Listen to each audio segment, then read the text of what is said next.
사사기 13장 12절에서 14절 말씀이며 구약 385페이지입니다. 마누아가 이르되 이제 당신의 말씀대로 되기를 원하나이다. 이 아이를 어떻게 기르며 우리가 그에게 어떻게 행하리이까? 여호와의 사자가 마누아에게 이르되 내가 여인에게 말한 것들을 그가 다 삼가서 포도나무의 소산을 먹지 말며 포도주와 독주를 마시지 말며 어떤 부정한 것도 먹지 말고 내가 그에게 명령한 것은 다 지킬 것이니라 하니라. 아멘. 자, 이 땅에 존재하는 모든 부모님들의 최대 관심사요, 또한 고민거리는 아마 자녀의 문제일 것입니다. 즉, 어떻게 자녀들을 키워야 할지, 또 부모는 항상 이 고민이 머리에 떠나지는 않습니다. 그런 것 같습니까? 안 그런 것 같습니까? 그리고 부모라면 누구나 내 아이를 그 어떤 아이들보다가도 최상의 자녀로 키우기를 원하는 마음은 누구에게나 다 있습니다. 문제는 그것이 부모님의 생각대로 잘 되지 않는다는 것입니다. 성경 안에도 자녀들에 대한 부분을 고민했던 많은 부모님들이 등장합니다. 그렇다면 우리와 동일한 질문을 가졌던 성경 속의 부모님들의 이야기를 살펴보며 그들이 하나님께로부터 받은 해답을 함께 상고하면서 또 은혜를 나누기를 원합니다. 먼저 오늘 본문의 배경을 좀 살펴볼 필요가 있습니다. 지금 현재 오늘 메인 본문은 13장 12절에서 14절에 있는 말씀인데, 그 앞장인 12장에 보면 이스라엘의 사사시대에 입산, 엘론, 압돌의 치하에서 약 25년간 태평성대를 누린 이스라엘 백성들이 다시금 영적으로 해이해져서 하나님 앞에서 악을 행함으로 하나님께서 약 40년 동안 블레셋 나라에 이스라엘을 붙여버렸습니다. 오늘 본문은 그 블레셋의 압제하에 있을 때에 마노아의 아내에게 하나님의 천사가 나타나서 수태고지의 소식을 알려준 말씀입니다.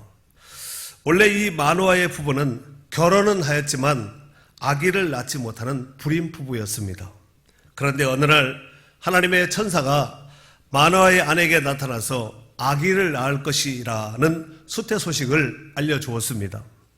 문제는 그가 임신할 아이는 나시린으로서 금지해야 될, 금해야 될 몇 가지 조항사항을 천사가 말해주죠. 그 내용이 앞에 3절, 4절에 보면 기록되어 있는데 한번 읽어보도록 하겠습니다. 자, 읽습니다. 시작. 그러므로 3절, 4절, 5절까지 시작. 여호와의 사자가 그 여인에게 나타나서 그에게 이르시되 보라, 내가 본래 임신하지 못함으로 출산하지 못하였으나 이제 임신하여 아들을 낳으리니 그러므로 너는 삼가 포도주와 독주를 마시지 말며 어떤 부정한 것도 먹지 말지니라. 보라, 내가 임신하여 아들을 낳으리니 그의 머리 위에 삭도를 대지 말라. 이 아이는 태에서 나옴으로부터 하나님께 바쳐진 나시린이 됨이라. 그가 블레셋 사람의 손에서 이스라엘을 구원하기 시작하리라 하시니. 아멘. 그렇습니다. 그러니까 이 아이는 보통 일반적인 나이가 아니라 태에서부터, 나기 전서부터 하나님 앞에 구별된 나시린이라고 이렇게 천사가 소개하면서 포도주나 독주를 먹지 말고, 그 다음에 어떤 부정한 것도 만지지 말고, 그 다음에 세 번째로 머리에 삭도를 대지 말라고, 칼을 대서 머리를 자르지 말라고 이렇게 알려주었습니다. 사실 아이를 낳지 못하는 마노아의 아내의 입장에서 볼 때는 아이를 낳게 된다는 이 소식이 복음 중에 복된 복음의 소식이었으리라 생각됩니다. 문제는 이 소식을 마노아의 아내가 남편과 함께 있지 아니할 때, 혼자 있을 때 천사가 이 소식을 마노아의 아내에게만 전해준 것입니다. 이에 아내는 얼마나 기뻤겠습니까? 그 기쁜 마음으로 남편인 마노아에게 달려가서 천사가 자기에게 말해준 그 소식을 남편에게 알려주었습니다. 한편 아내로부터 수태고지 소식을 들었던 이 남편인 마누아가 이 아내로부터 이 소식을 듣고 하나님 앞에 기도합니다. 하나님 앞에 뭐 했다고요? 기도했습니다. 그 내용을 같이 한번 읽도록 하겠습니다. 자, 8절 9절에 있는 말씀이에요. 마누아가 시작. 마누아가 여호와께 기도하여 이르되 주여 구하옵나니 주께서 보내셨던 하나님의 사람을 우리에게 다시 오게 하사 우리가 그 낳을 아기에게 어떻게 행할지를 우리에게 가르치게 하소서 하니 하나님이 마누아의 목소리를 들으시니라. 여인이 밭에 앉았을 때 하나님의 사자가 다시 그에게 임하였으나 그의 남편 마누아는 함께 있지 아니한지라. 아멘.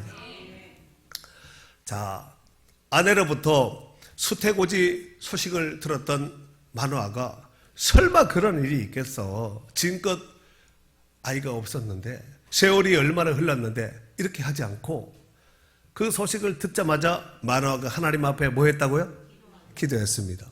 주여 구하옵나니 주께서 보내셨던 하나님의 사람을 우리에게 다시 오게 하사 우리가 그 낳을 아이에게 어떻게 행할지를 우리에게 가르치게 하소서. 이렇게 기도했다는 거예요. 긴 기도예요? 짧은 기도예요? 기도는 길든 짧든 응답이 중요한 거예요. 그리고 가장 중요한 것은 하나님 앞에 진실되게 기도하면 하나님이 너를 만드신 자가 보고 길을 지으신 자가 듣는다 그러지 않았습니까? 이렇게 기도했더니 그 다음 절 9절에 보니까 하나님이 마누아의 목소리를 어떻게 했다고요? 들었다는 거예요. 이러보건대 마누아는 어떻게 기도했다는 것을 알 수가 있습니까? 목소리를 내어서 소리를 내어서 기도했다는 것을 알 수가 있습니다. 여러분, 소리를 내어서 기도했다. 정말 중요한 것 같아요. 마음에 있으니까 입으로 나오지 마음에 없는데 입으로 나올 수가 없잖아요. 여러분은 언제 하나님 앞에 소리를 내어서 기도한 적이 있습니까? 추억 속에 1년 전, 2년 전 이렇게 헤어린다면 정말 곤란합니다. 그것이 오늘 아침에 내가 목소리를 내어서 기도했습니다. 이렇게 기도했다면 정말 오늘 본문의 말씀을 비춰본다면 복 있는 자가 되지 않겠나 싶습니다. 왜냐하면 하나님께서 그 목소리를 들으시기 때문에 그렇습니다. 자, 이제 마누아의 아내가 급히 남편에게 달려가서 하나님의 사자가 다시 그에게 나타났음을 알렸습니다. 이에 마누아도 천사가 나타난 곳으로 급히 달려가서 그 천사를 만나지요. 그리고 묻습니다. 당신이 전일 내 아내에게 나타났던 그 천사입니까? 그랬더니 천사가 내가 그다 그러지요. 그리고 오늘 메인 본문이에요. 14절서부터 12절서부터 14절에 보면은 이제 마누아가 그 천사에게 묻습니다. 자, 이제 12절서부터 14절까지인데 오늘 메인 본문이에요. 한번 크게 읽도록 하겠습니다. 마누아가 시작. 마누아가 이르되 이제 당신의 말씀대로 되기를 원하나이다. 이 아이를 어떻게 기르며 우리가 그에게 어떻게 행하리이까? 여호와의 사자가 마누아에게 이르되 내가 여인에게 말한 것들을 그가 다 삼가서 어떤 부정한 것도 먹지 말고 내가 그에게 명령한 것은 다 지킬 것이니라 하니라. 아멘. 그렇습니다. 자, 여기 보니까 하나님의 사자가 나타나서 하나님의 사자는 하나님의 대리자지요. 그가 나타나서 이런저런 말을 하지요. 그리고 이제 나시린이 되어서 이스라엘을 40년 동안 블레셋의 압제 가운데 있는 이스라엘을 구원할 자이다. 이것까지도 알려주지요. 이 말을 듣고 그 천사에게, 그 말한 천사에게 이제 당신의 말씀대로 되기를 원하나이다. 우리 식으로 말하면 어떻게 했다는 얘기죠? 아멘 했다는 얘기예요. 이렇게 긴 문장을 하나로 줄이면 아멘이란 얘기예요. 당신의 말씀대로 되기를 원하나이다. 여러분, 우리가 신앙생활은 우리의 뜻을 이루는 것이 아니라 하나님의 뜻을 이루는 자가 진정한 신앙생활 잘하는 사람입니다. 하나님의 뜻이 그 땅에서도 이루어졌듯이 이 땅에서도 이루어지기를 원하나이다. 기도 중에 최고의 기도가 아니겠습니까? 그런데 문제는 그 뒤에 보니까 이 아이를 어떻게 기르며 우리가 그에게 어떻게 행하리까 이렇게 물었습니다. 여러분, 아이를 이제 여러 난 이제 부모님 같은 경우에는 경험이 있어서 한 서너 명 이렇게 뒤에 그 뒤에 막 다섯 여섯 번째는 저절로 막 이렇게 잘 키울 수 있습니다. 그런데 첫 아이를 낳으면은 도대체 이 아이를 어떻게 키워야 될 것인가? 어떻게 키워야 된다는 기본 상식은 있지만 막상 나서 손에 딱 들려지면은 어떻게 해야 될지 이게 참 막막할 때가 있거든요. 따라해보세요. 어떻게 기르며 어떻게 행하리이까? 연결해서 해보세요. 시작. 어떻게 기르며 어떻게 행하리이까? 이걸 물었다는 거예요.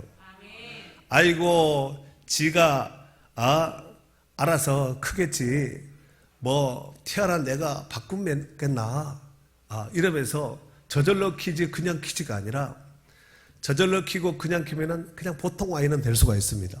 그러나 이 아이는 이미 태에서부터 구별된 나시린이라고 알려주었습니다.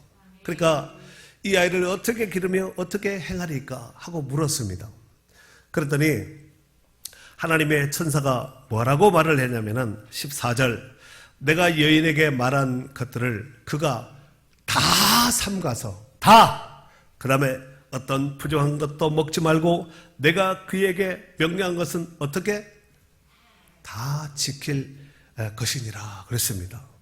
근데 여기서 어떻게 기르며 어떻게 행하리까 하고 마노아가 천사에게 묻는데 이 어떻게 기르며 이 기르다는 말이 미시파트라는 단어를 씁니다.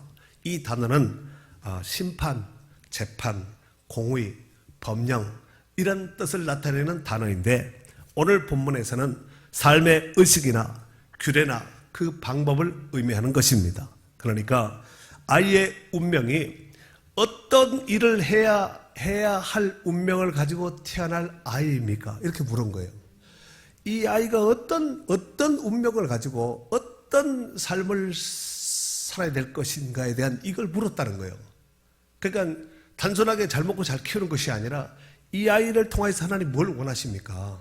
이걸 물었다는 것입니다. 그 다음에 두 번째 어떻게 행하리까 이렇게 물었지요. 이 행하다는 말이 마세라는 단어를 쓰는데 이것은 행위, 행동, 일 등을 나타내는 뜻인데 즉 태어날 아기가 해야 할 그 사명이 무엇입니까? 어떤 일을 해야 됩니까? 그 사역을 어떻게 해야 하겠습니까? 이렇게 물었다는 거예요.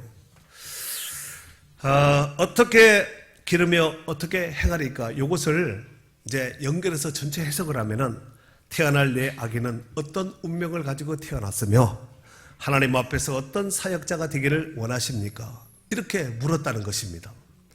이에 하나님의 사자가 아까 여기 13절 하반절 또 14절 하반절에 보니까 뭐라 그랬죠? 다. 어떤 것은 되고 어떤 것은 안 되는 것이 아니라 명령받은 모든 것들을 다시 말해서 철저하게 지켜야 할 것을 언급한 것입니다. 이런 철저한 명령을 지키려면 가장 중요한 것이 뭐냐면은 부모의 역할, 부모의 사역이 중요한 것입니다. 자녀 교육에 있어서 부모의 역할은 절대적이라고 해도 과언이 아닐 줄로 생각이 됩니다.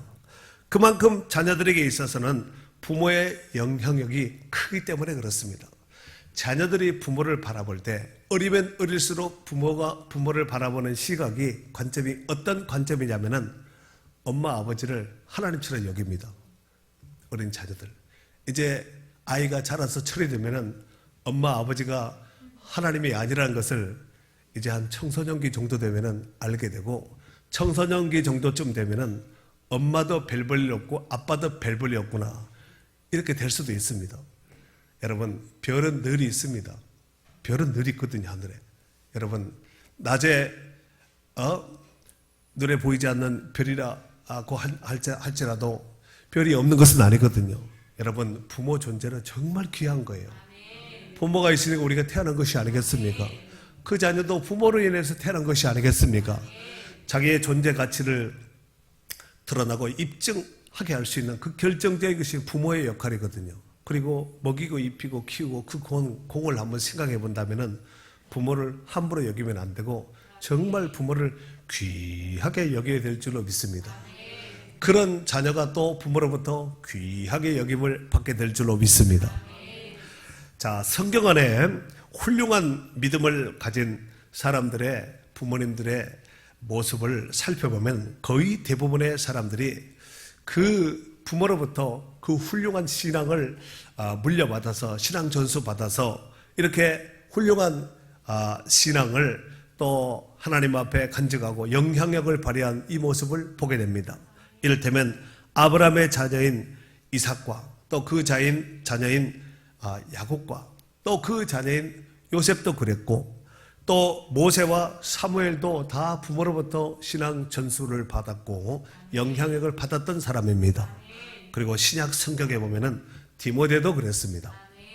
디모데후서 1장 5절에 보면은 이런 내 속에 거짓이 없는 믿음이 있음을 생각함이라. 이 믿음은 먼저 내 외조모 로이스와 내 어머니 요니게 속에 있더니 내 속에도 있는 줄을 확신하노라 그랬습니다. 그러니까 어느 날 갑자기 디모데가 아니라 외조모인 로이스로부터 신앙 전수 받았고 또 어머니인 유니게로부터 신앙 전수를 받았고 또 그 어머니로부터 이제 디모데가 신앙 전수를 받아서 이렇게 훌륭한 믿음의 사람, 큰 그 시대의 거목 같은 일꾼이 되었다는 사실입니다. 이러한 모습을 보면 자녀들에게 신앙을 전수해 주는 것은 자녀들의 앞날과 또 가문을 위하여서 매우 중요한 사안임을 알 수가 있습니다. 그렇다면 이렇게 중요한 신앙 전수를 여러분은 여러분의 자녀들에게 어떻게 전수해 주고 있습니까? 좀 심각하게 고민해 볼 필요가 있다고 생각합니다. 여러분도 잘 아시다시피 전 세계에서 가장 우수한 민족이 이스라엘 민족이라는 것은 이미 객관적인 자료들을 통하여서 이미 드러난 사실입니다. 그렇다면 이스라엘 민족이 가장 중요하게 여겼던 사안은 무엇이었을까요? 그것은 바로 쉐마 교육입니다. 쉐마 교육. 들어보셨죠? 쉐마라는 것은 들으라는 얘기예요. 들으라. 신명기 6장 4절 이하에 보면은 쉐마 교육을 소개하고 있는데 이 쉐마 교육을 어떻게 가르칠 것인가? 어떻게 신앙 전수시킬 것인가? 그 내용이 신명기 6장 4절 이하에 보면은 잘 기록을 하고 있습니다. 이를테면 이스라엘아 들으라.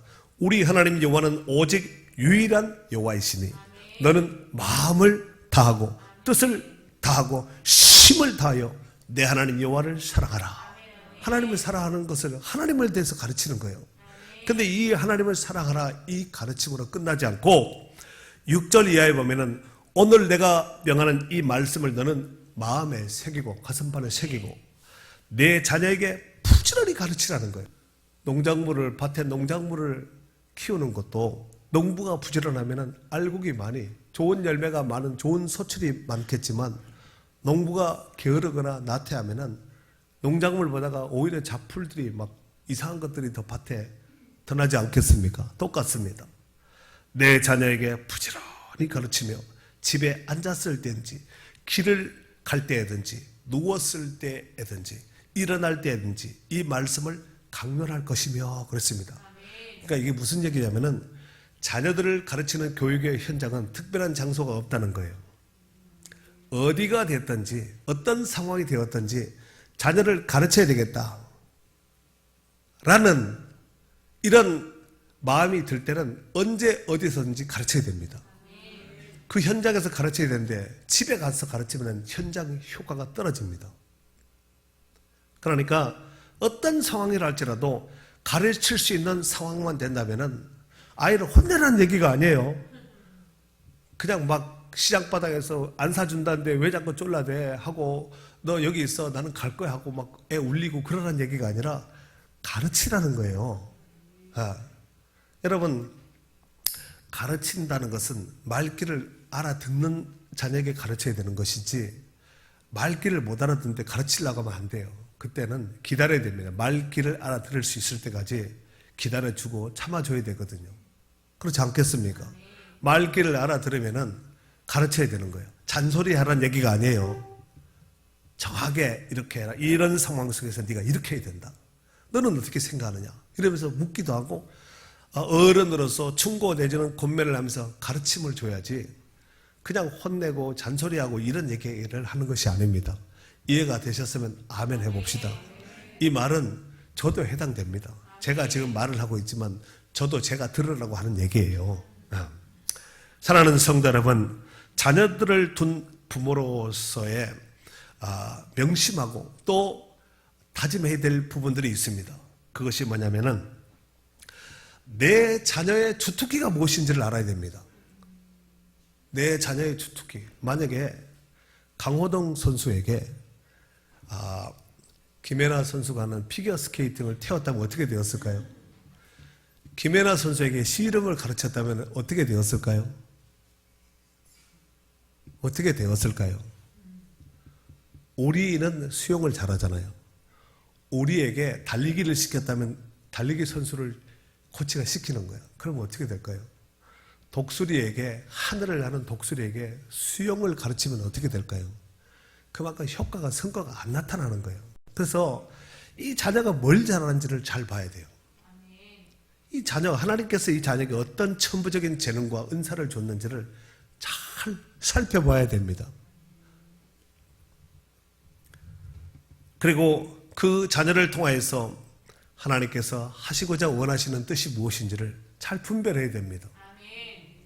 그리고 그 자녀가 그 일을 훌륭하게 잘 해낼 수 있도록 부모는 끊임없이 옆에서 지원하고 서포트 해줘야 됩니다. 그래서 그 자녀가 그 역할을 충분히 감당할 수 있도록 해야 됩니다. 그 자녀가 충분히 그것을 감당한 다음에 그 다음에 뭘 해야 될까요? 하나님께 영광 돌리시도록 해야 됩니다. 하나님께 영광 돌려야 됩니다. 그래야 자녀를 통하여서 부모에게 영광이 되고 기쁨이 되고 자녀를 통하여서 하나님께 기쁘며 영광이 되어야 될 줄로 믿습니다. 그런 맥락으로 볼 때 부모는 그 자녀들이 바로 그 역할을 할 수 있도록 하기 위해서 하나님께서 자녀에게 붙여준 귀한 존재라는 것을 알 수가 있습니다. 탤런트 신혜라 씨 아시지요? 이 신혜라 씨가 서울대학교 신입생들이 모인, 이 새내기들이 모인 곳에 그 강사로 초빙 받은 적이 있다는 거예요. 사실 서울대학교 하면 우리나라에서 최고의 대학이 아니겠습니까? 그런데 그곳에서 신혜라 씨가 새내기들을 수백 명을 모아놓고 질문을 했다는 거예요. 강단에 서서. 여러분 중에서 자신의 적성에 맞는 과를 선택하여서 입학하신 분들 손 들어보세요 하고 손을 들어보라고 했다는 거예요. 그랬더니 몇 사람이 안 들더라는 거예요. 여러분, 우리나라의 자녀 교육은 자녀들의 주특기를 찾아서 교육하는 교육이라기보다는 부모님들의 영향력 하에서 자녀들의 진로가 결정되는 경우가 거의 대부분입니다. 요즘은 조금 많이 바뀌어서 그렇지는 않습니다만 그래도 부모의 입김이 셉니다. 정말로 대학을 나오지 않으면 출세할 수 없을까요? 여러분 한번 생각해 보세요. 대학을 나오지 않으면 출세를 못한다. 사실 성공한 CEO들 대부분의 사람들은 대학 나오지 않고 성공한 사람들이 굉장히 많습니다. 하지만 부모님과 우리 사회에서는 여전히 학벌을 중요하게 여기는 경향들이 있습니다. 그래서 대학 하는 것이 아니겠습니까? 사랑하는 성도 여러분, 세상 사람들이야 세상 사람들의 가치관으로 살기에 그렇다 할지라도 최소한 믿는 성도들에게 있어서는 신앙 전수와 신앙 생활을 대학보다 더 귀하게 여겨야 되지 않겠습니까? 하지만 실상을 보면 여전히 그렇지 않은 경우가 많다는 것입니다. 그래서 그러한 부모님들로 인해서 자녀들이 영적으로 혼선이 일어나는 거예요. 교회 가서는 천사처럼 정말 거룩한 성자처럼 이렇게 사명을 감당하는데 집에만 오면 악마가 되고 이상한 사람이 되는 거예요. 목사님들 중에서도 어쩌면 저도 그럴 수도 있습니다. 그런 목사님 중에서도 그런 사모님이 있었다는 거예요. 목사님, 강대사에 가서 삽시다. 사모님이, 어떤 사모님이 그렇게 말한 사모님도 있다는 거예요. 부모님들의 신앙의 가치관이 분명치 못하면 자녀들에게 신앙 전수는 어렵습니다. 신앙 전수가 잘 안 된 자녀들은 결국은 세상 가치관으로 살아갈 수밖에 없습니다. 여러분 어떻게 생각하시나요? 신앙 전수가 안 된 자녀들 뭘로 살아갈까요? 세상 가치관으로, 세상의 패러다임으로 살아갈 수밖에 없잖아요. 그리하면 기독교는 어떻게 될까요? 점점 하향 곡선을 타면서 쇠락하고 쇠퇴되지 않겠습니까? 더욱이 이 코로나 시대를 맞이해서 이런 현상들은 더욱 급물살을 타고 있는 것 같습니다. 여러분, 신앙은 코로나 이전이나 코로나 이후나 여전히 변함이 없어야 돼요. 코로나 전에는 금이었는데 코로나 이후에는 은이고 쇠고 이렇게 변하면 안 됩니다. 코로나 전에 금이었다면 진짜 신앙은 코로나가 아니라 그 이상 코가 아니라 귀로나가 와도 그렇잖아요. 여전히 금이어야 되거든요. 그런데 이렇게 바뀌어지는 사례들이 있다는 것이에요. 그러면은 무엇이 문제일까요? 뭔가가 가짜, 불순물이 끼었다는 것이에요. 그렇지 않겠습니까? 종말이 가까울수록 알곡과 가라지는 그들이 가야 할 마지막 종착지를 위하여서 급물살을 타고 있는 것입니다. 곡식이 잘 익었어요. 그러면은 곡식과 가라지, 알곡과 가라지는 같이 창고에 들어갈 수가 없습니다. 농부가 반드시 추수한 뒤에 선별을 합니다. 선별해서 추수하지요. 그래서 알곡은 모아서 곡간에 들이고 쭉정이는 꺼지지 않는 불에 던진다고 틀림없이 예수님께서도 그렇게 말씀하지 않았습니까? 알곡이 점점 무르익어서 곡식 모양을 가지고 들어갈 때가 되면은 이것이 점점 확연하게 구별이 되어서 길이 다르게 갈라지게 되어 있습니다. 요한계시록 22장 11절 말씀에 보면은 불의를 행하는 자는 그대로 불의하고 더러운 자는 그대로 더럽고 의로운 자는 그대로 의를 행하고 거룩한 자는 그대로 거룩하게 하라 그랬습니다. 이게 무슨 얘기일까요? 불의한 자, 더러운 자는 그대로 간다는 얘기죠. 하지만 의로운 자, 거룩한 자는 그대로 간다는 얘기예요. 지금 어떻게 하고 있느냐에 따라서 그것이 나중에 개가 천성돼서 확 바뀌는 것이 아니라 지금 여러분의 신앙생활 하는 게 그대로 간다는 거예요. 그때 가서 열심히 잘하면 되지. 그때 하나님이 때를 안 주시면 어떻게 할 거예요? 그 전에 걷어버리면, 불러버리면 어떻게 할 거예요? 그러니까 평상시에 신앙생활, 평상시에 내공이 굉장히 중요합니다. 평상시에 어떻게 하느냐? 특별한 경우가 아니면 다 그대로 가게 되어 있습니다. 여러분 신앙생활 잘하는 사람은 그대로 가는 거고 못하는 사람은 그대로 가게 되어 있습니다. 그럼 결국은 추수하는 농부 입장에서는 어떻게 될까요? 결국은 갈라내게 되어 있습니다. 알곡과 가라지를, 양과 염소를 구별하듯이 틀림없이 구별해낸다는 것입니다. 하지만 우리가 지금이라도 정신을 차리고 회개하고 하나님 앞에 온전한 모습으로 돌아오게 된다면 우리 하나님은 돌아온 자, 회개한 자는 묻지도 않고 따지지도 않습니다. 우리는 묻거든요. 우리는 따집니다. 이사야 1장 18절에 보면은 여호와께서 말씀하시되, 여호와께서 뭐 했다고요? 말씀하시되 오라 우리가 서로 변론하자. 너희의 죄가 주홍 같을지라도 눈과 같이 희어질 것이요 너희 죄가 진홍같이 붉을지라도 양털같이 희게 되리라 그랬습니다. 그러니까 지금 주홍, 진홍이 문제가 아니라 하나님 앞에 돌아오기만 하면은 눈보다도 더 희게, 양털같이 더 희게 하나님이 만들어 주겠다는 거예요. 조건이 뭐예요? 돌아오는 자. 이사야 55장 7절에는 악인은 그의 길을, 불의한 자는 그의 생각을 버리고 여호와께로 돌아오라. 그리하면 그가 긍휼히 여기시리라. 우리 하나님께로 돌아오라. 그가 너그럽게 용서하시리라 그랬습니다. 그러니까 버리고 돌아오는 자는 결국은 하나님의 긍휼하심과 또 하나님의 자비하심과 하나님의 너그러진 용서함을 받을 수 있는 축복된 성도가 되는 줄 믿습니다.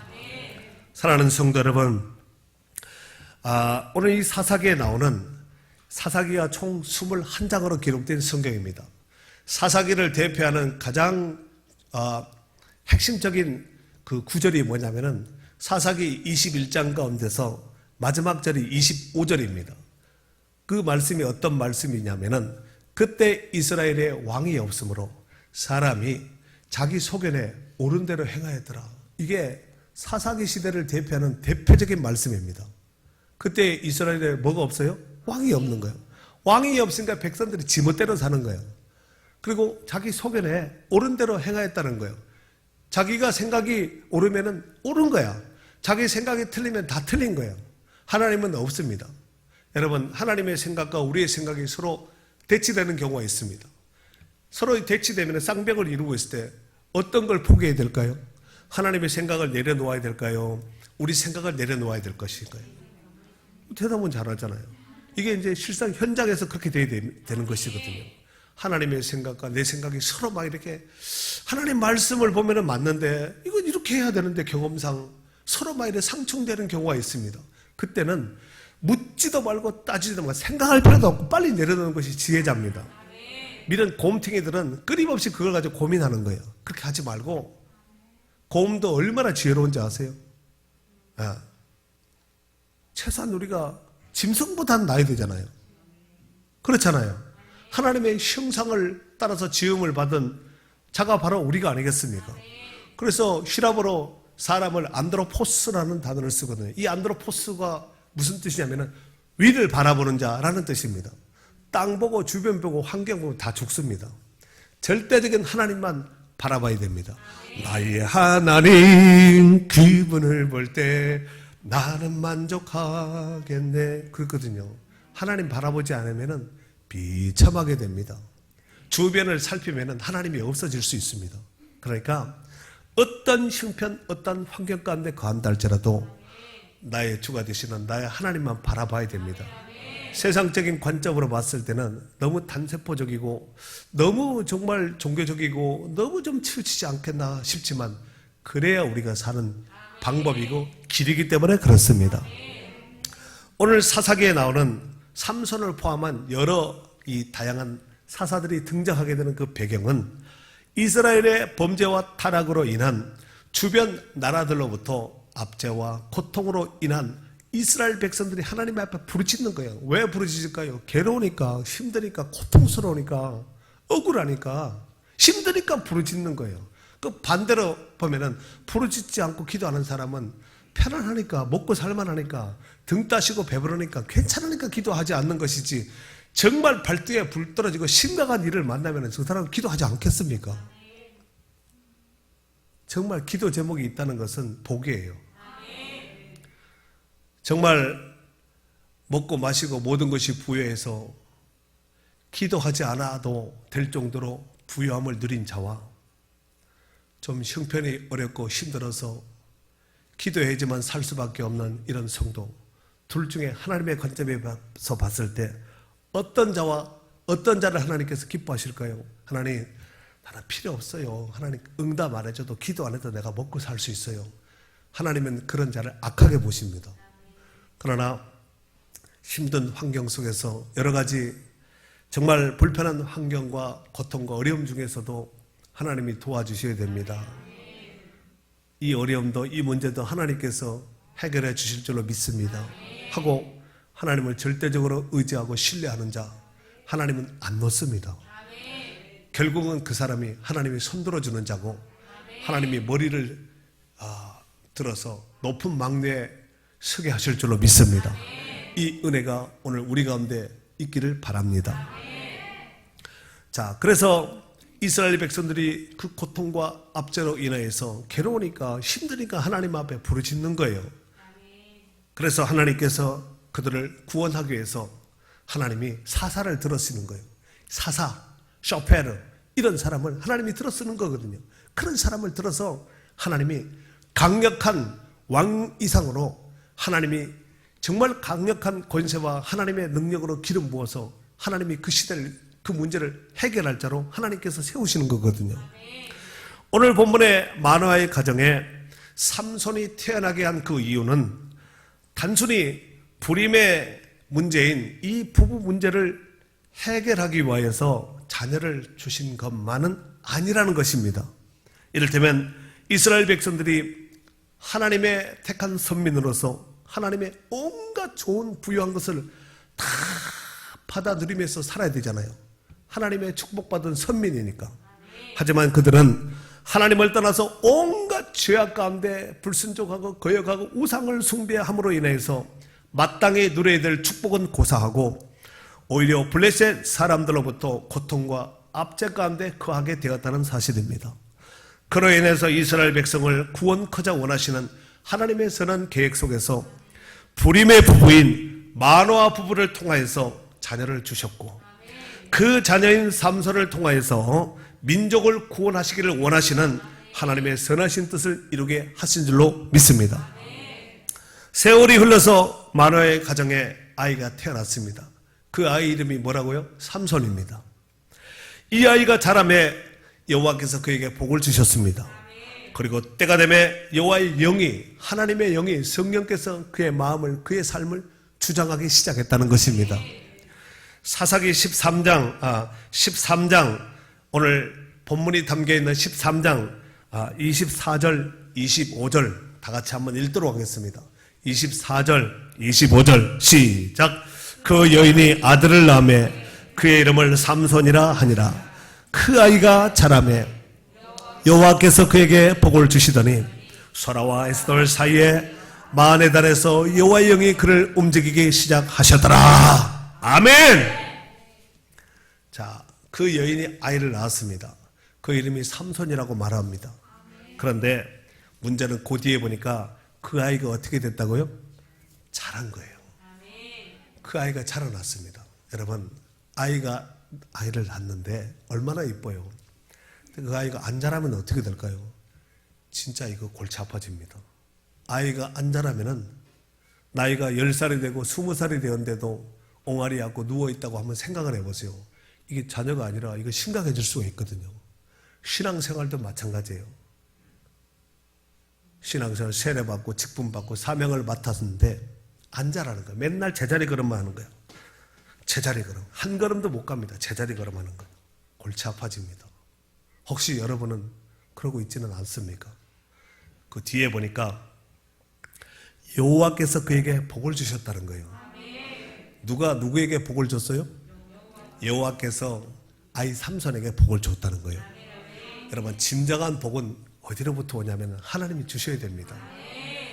물론 자기가 열심히 노력해서 아끼고 모으고 그래 성실하게 해서 저축돼서 부를 누릴 수도 있지만 진짜 부자는 하나님이 부어주시는 자가 하나님께로부터 부음받는 자가 진짜 부자예요. 지금 이게 그냥 쫌생이 부자를 얘기하는 것이 아니라 진짜 부자를 얘기하는 거예요. 하나님은 그에게 복을 주셨다는 거예요. 여러분, 잘하고 복을 받았다. 얼마나 좋아요. 좋아요, 안 좋아요? 이 잘하고 복 받는 이런 일들이 오늘 말씀을 듣는 여러분 가운데도 함께 있기를 바랍니다. 그리고 그 뒤에 보니까 여호와의 영이 그를 움직이기 시작했다는 거예요. 성령의 인도하심을 받았다는 거예요. 여러분은 여러분의 생각대로 삶을 살아가고 있습니까? 성령의 움직이게 하시는 성령의 인도하심을 받고 있습니까? 마리아 성령의 인도함을 받는다고 하지만 악령의 인도함을 받고 자기 생각을 따라서 사는 사람들이 정말 많습니다. 삼손이라는 뜻은 시브리 말로 쉐메시라는 단어를 쓰는데 이 쉐메시라는 것은 태양이라는 뜻입니다. 이는 하나님을 떠나 블레셋의 압제 가운데 어둠과 고통의 나날을 보내고 있던 이스라엘을 위하여서 어둠을 뚫고 떠오르는 태양과 같이 소망의 빛을 비추기 위한 하나님의 사역이 삼손을 통하여서 시작되었음을 알려주는 상징성이 큰 이름이 바로 삼손입니다. 하나님은 삼손을 통하여서 바로 그러한 사역을 행하시기를 원하셨습니다. 문제는 삼손이 이스라엘 민족을 블레셋의 압제에서 이스라엘을 건져내는 그런 사명이 있음을 알고 있음에도 불구하고 삼손은 그 엄청난 힘, 삼손하면 힘 아니에요? 힘? 그렇잖아요. 이 엄청난 힘을 육신의 정력과 안목의 정력으로 인하여 결국 타락되고 말았습니다. 결국 블레셋 사람들에게 두 눈이 뽑힘을 당하고 온몸은 노사슬에 매여서 끌려가 옥에 갇혀서 맷돌을 돌리는 신세로 전락되고 말았다는 것입니다. 이는 자신의 정체성을 잃고 자신의 본질적인 사명을 잃어버리게 되면 이와 같이 비참한 신세로 전락된다는 것을 보여주는 대표적인 사례라고 볼 수가 있습니다. 여러분, 삼손이 심의 역발상과 같은 삼손, 나귀 턱뼈 하나 가지고 블레셋 사람 1000명을 쳐 죽이거든요. 이런 어마어마한 이 삼손이 두 눈이 뽑힌 거예요. 그리고 놋사슬로 삼손을 묶어버리죠. 결박을 시킵니다. 만약에 삼손이 머리털이 밀리지 않았다면 놋사슬 끊는 거 불탄 삼실처럼 톡 하면 끊어지는 거예요. 근데 지금은 머리가 밀린 상태입니다. 머리에 삭도를 대지 말아야 되는데 그 비밀을 들릴라에게 말함으로 인해서 이 여우 같은 이 들릴라가 머리를 밀어버린 거예요. 그 삼손이 힘이 없어진 거예요. 그러니까 두 눈도 빠져버리고 빼버리고 온몸은 놋사슬로 묶어서 끌고 간 거예요. 그리고 옥에 집어넣은 거예요. 감옥에다가. 그리고 그 안에서 맷돌을 돌리게 하는 거예요. 자기의 신앙의 정체성을 잃고 사명을 잃은 삼손은 이렇게 비참한 모습으로 전락되고 말았다는 것입니다.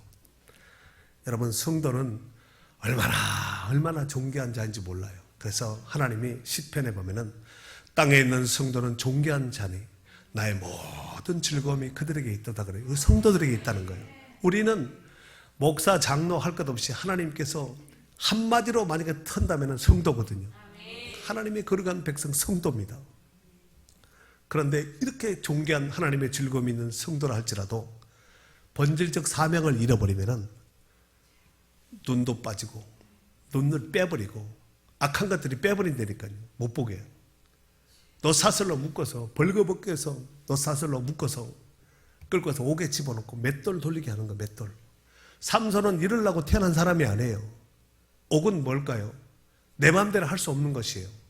들어가면은 열쇠를 탁 치워서 내 마음대로 바깥 출입을 할 수 없는 것이 옥이 아니에요. 여러분, 사명을 잃고 사명의 사역의 자리를 잃어버리면은 이렇게 비참한 모습으로 전락되고 만다는 사실을 명심하셔야 됩니다. 옛말에 송충이는 솔잎을 먹어야 산다라는 말이 있습니다. 들어보셨습니까? 성도들은, 구원받은 성도들은 영적인 거룩한 송충이 같은 자가 되어야 됩니다. 즉 성도들은 거룩한 나시린으로서 하나님의 말씀의 솔잎만 먹어야 됩니다. 세상적인 부정한 것들을 함부로 접하고 먹고 마신다면 그는 이미 영적으로 성결함, 거룩함을 잃어버린 자입니다. 하나님은 이런 사람과 함께하지 않습니다. 떠나버립니다. 야고보서 1장 27절 말씀에 하나님 아버지 앞에 정결하고 더러움이 없는 경건은 곧 고아와 과부를 그 환난 중에 돌보고 또 자기를 지켜 새 속에 물들지 아니하는 그것이니라 그렇습니다. 세상에 살지만 새 속에 물들면 안 된다는 거예요. 마태복음 6장 24절에는 너희가 하나님과 재물을 겸하여 섬길 수 없다는 거예요. 고린도전서 10장 21절에는 너희가 주의 잔과 귀신의 잔을 겸하여 마시지 못하고 주의 식탁과 귀신의 식탁에 겸하여 참여하지 못하리라 그랬습니다. 하나님은 겸상을 싫어합니다. 오직 하나님과 독대하는 것을 기뻐한다는 것입니다. 가나안 땅의 영도자인 이 여호수아가 죽기 전에 세겜 상수리 나무 아래 이스라엘 방백들, 두령들, 유사들을 불러 모아놓고 마지막 고별 설교 같은 유언을 합니다. 그 가운데서 여호수아 24장 15절 말씀에 보면은 여호수아가 이런 말을 하지요. 만일 여호와를 섬기는 것이 너희에게 좋지 않게 보이거든 너희 조상들이 강 저쪽에서 섬기던 신들이든지 또는 너희가 거주하는 땅에 있는 아모리 족속의 신들이든지 너희가 섬길 자를 오늘 택하라. 오직 나와 내 집은 여호와를 섬기겠노라 그랬습니다. 너희들이 어떤 모습으로 한다 할지라도 나와 내 집은, 나만 그런 것이 아니라 내 집안, 내 집은, 이게 뭘까요? 자녀들에게 신앙 전수가 되었다는 거예요. 나와 내 자녀들은 하나님만 섬기겠다. 지금 이 고백을 하고 있는 것입니다. 혼자만의 독백이 아니라 방백들을 모아놓은 많은 사람들을 불러 모아놓고 마지막 유언과 같은 고백을 설교 끝에 이 말을 지금 한 것입니다.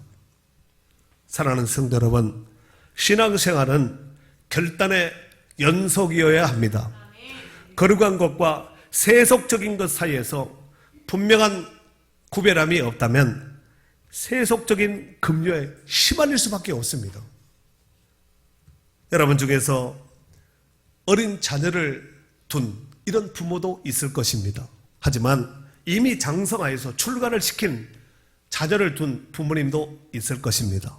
아무튼 어린 자녀를 두었든지 장성하여 출가를 시켰든지 참번 자녀는 영원한 자녀예요.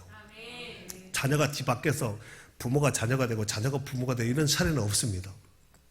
만약 어린 자녀를 두고 있다면 오늘 본문에 이 만화가 하나님의 사자 앞에서 물었잖아요. 어떻게 기르며 어떻게 행하리이까 물었습니다. 그냥 키우면 되지. 나서 그냥 지 알아서 크겠지. 학교 보내면 되지. 어린이집 보내면 되지. 이렇게 하지 않았다니까요. 하나님 앞에 물었다니까요. 이 아이를 어떻게 기르고 어떻게 행하리이까 이렇게 물었습니다. 이렇게 물었던 만화처럼 분명한 답을 가지고 믿음으로 잘 양육하여서 하나님의 거룩한 일꾼으로 쓰임받도록 기도하고 양육해야 될 줄로 믿습니다. 그리고 만약 장성하여 출가를 시킨 자녀를 둔 분들이 있다면 그 자녀와 그 후손들 다 내 피부치고 살붙입니다. 그 자녀와 그 후손들을 위해서 기도하는 부모님들이 되어야 될 줄로 믿습니다. 그래서 장사의 수중에 화살과 같은 자녀들로 인하여서 신앙의 명문가를 이루어 하나님 나라를 위하여서 어둠을 뚫고 광명한 태양으로 떠올랐던 삼손과 같은 이런 이름을 가진 자들로서 존귀하게 쓰임받는 축복받은 가정이요 가문이 될 수 있기를 주의 이름으로 축원합니다.